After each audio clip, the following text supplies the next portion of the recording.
vous présente Patok Baduk. Pratiqué en Corée, ça ressemble beaucoup au Go japonais ou au Weiki chinois. Il y a une phase d'ouverture traditionnelle au cours de laquelle les joueurs vont placer des pièces sur certains espaces. Alors les espaces, vous les voyez ici. Alors,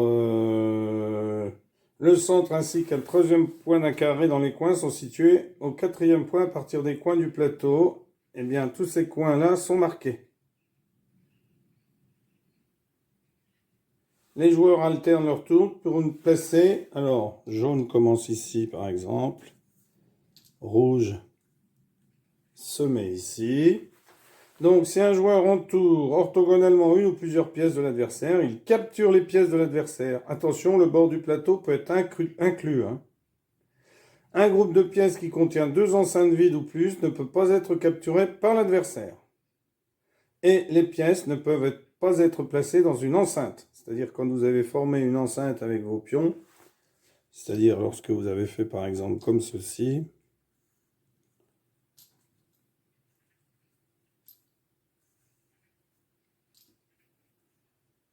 hop, et que vous aviez un pion jaune ici, eh bien le pion jaune est enlevé.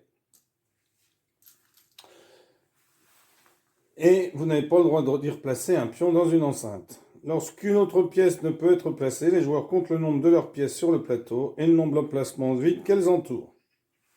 Donc en fait, ce qui va compter, c'est les emplacements vides qui sont à l'intérieur d'un groupe de pions.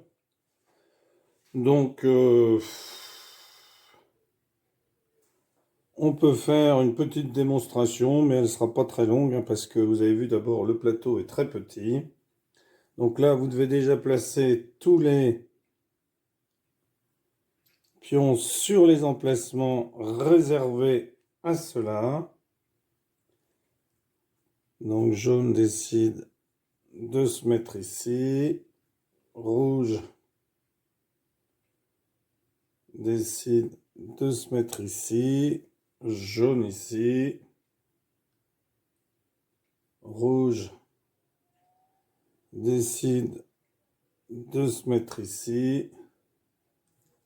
Jaune ici. Rouge décide de se mettre ici. Jaune décide de se mettre ici. Rouge décide de se mettre ici. Jaune décide de se mettre ici. Rouge décide de se mettre ici. Jaune décide de se mettre ici. Rouge ici. Et enfin jaune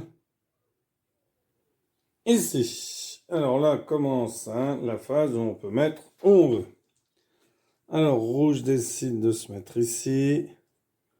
Jaune décide de se mettre ici. Alors c'est pas facile parce que c'est vraiment tout petit, vous voyez.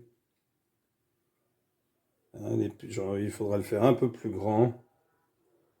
Bon, c'est juste pour vous présenter ce jeu auquel vous pourrez jouer si jamais vous voulez. Bon, faites-le plus grand. Alors, rouge se place ici. Jaune décide de continuer à harceler ce pion. Rouge décide de se mettre ici. Jaune décide de se mettre ici en dessous du pion rouge. Rouge décide de se mettre ici. Jaune décide de se mettre ici. Hop, et là vous avez encerclé un pion rouge. Oula. Bon, c'est pas facile à expliquer, à montrer, surtout quand c'est aussi petit. Donc là on avait jaune, jaune, jaune. Le pion rouge était au milieu, donc on l'a enlevé. Donc là on ne pourra plus y placer de pions noirs. Par contre, vous pouvez très bien y placer un pion jaune, mais vous n'avez pas intérêt puisque ça vous fait déjà un endroit où vous avez une case vide. Voilà. Eh bien, merci d'avoir suivi ce jeu et à bientôt pour une nouvelle vidéo. Au revoir.